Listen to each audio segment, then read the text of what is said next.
জঙ্গে জামালের মধ্যে একটা ঘটনা ঘটেছিল হযরত তালহা রাদিয়াল্লাহু তাআলা আনহুর সাথে। হযরত তালহা রাদিয়াল্লাহু তাআলা আনহু কে ছিলেন?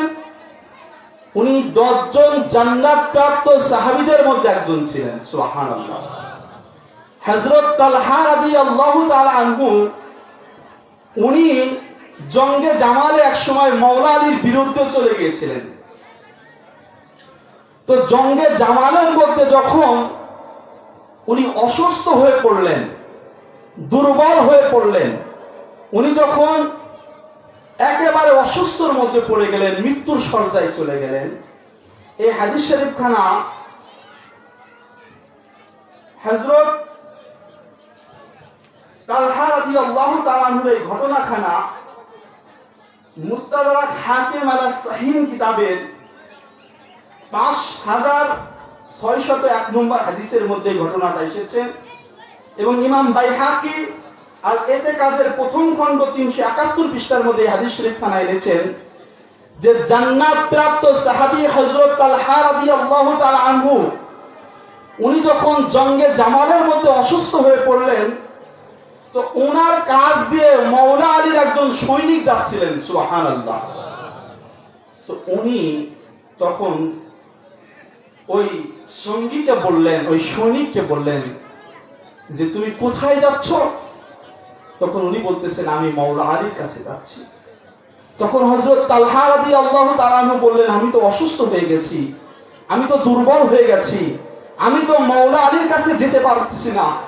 তো তুমি মাওলা আলীর কাছে যে খোঁজ খবর দিও যে আমি তালহা তোমার মাধ্যমে মাওলা আলীর মৌলাত্বকে স্বীকার করে নিলাম। সুবহানাল্লাহ।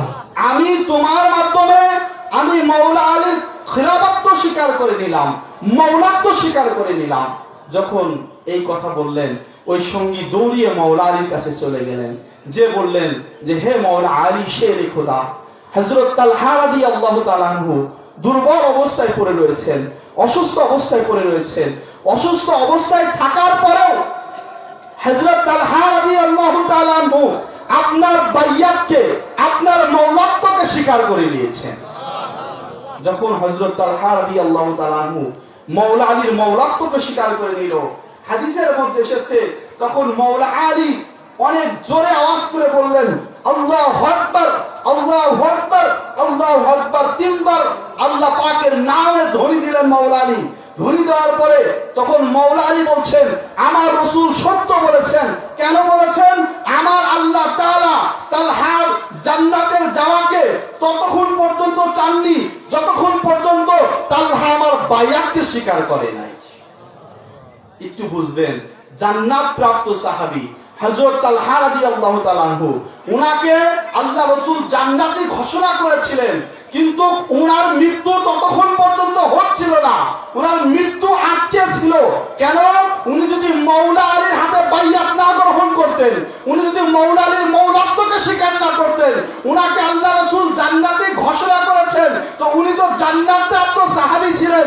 তো মাওলা আলী বলতেছে আমার মৌলাত্বকে স্বীকার করার জন্য, আমার বাইয়াতকে স্বীকার করার জন্য, মাওলা আলীর বাইয়াতকে স্বীকার করার জন্য আল্লাহ পাক এতক্ষণ পর্যন্ত তাআলা হায়াত দিয়েছিলেন।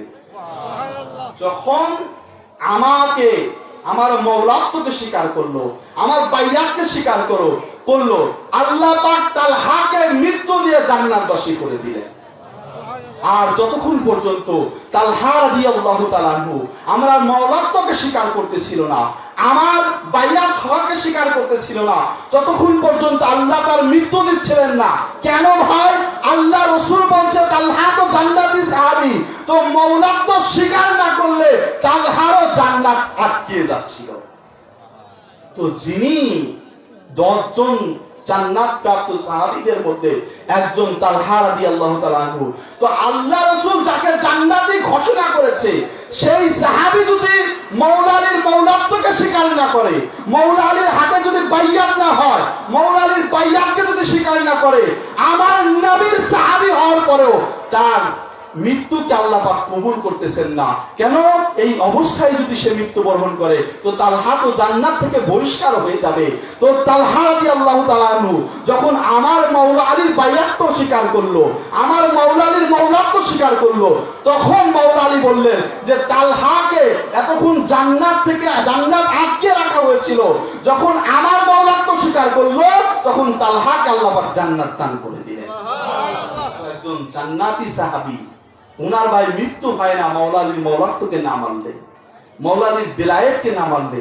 আর আমি আপনি তো রাসূলের সাহাবী নয়, আমি আপনি তো জান্নাত প্রাপ্ত সাহাবী নয়। তাহলে এখন বোঝেন যে মাওলা আলীর মওলাত্বটা আমাদের জন্য কত প্রধান, কত গুরুত্ব। কোন ব্যক্তি যদি মাওলা আলীর মওলাত্বকে স্বীকার না করে, মাওলা আলীর বেলায়েতকে না স্বীকার করে, মাওলা আলীকে মাওলা না স্বীকার করে, মনে রাখবেন ওই ব্যক্তি কখনো পরিপূর্ণ ঈমান নিয়ে মৃত্যুবরণ করতে পারবে না।